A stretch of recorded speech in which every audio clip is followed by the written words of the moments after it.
Delimitation ప్రక్రియలో దక్షిణాది రాష్ట్రాలకు అన్యాయం జరగదు, మమ్మల్ని నమ్మండి, మాది బాధ్యత అని చెప్పి నరేంద్ర మోడీ, అమిత్ షాలు చెప్తా ఉన్నారు.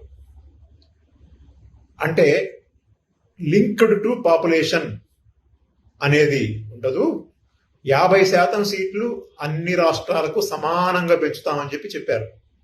అందులోనే చాలా పెద్ద అసమానత ఉంది, అన్యాయం ఉంది. అయినా సరే దాన్నే ఒప్పుకుందాము అని సిద్ధపడినా కూడా ఇప్పుడు దాన్ని కూడా బిల్లులు లేకుండా చేశారు. ఎక్కడ కూడా 50% సమానంగా అన్ని రాష్ట్రాలకు పెంచుతామనేది వాళ్ళ బిల్లులు లేదు, దాన్ని తీసేశారు పార్లమెంట్ ముందుకు తీసుకొచ్చేసరికి.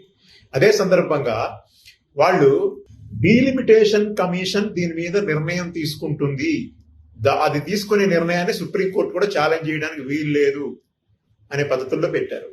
అంటే ఎక్కడ కూడా వాళ్ళు చెప్పినటువంటి మాటలకు వాళ్ళు కట్టుబడి ఉండకపోగా చాలా మోసపూరితంగా వ్యవహరిస్తా ఉన్నారు.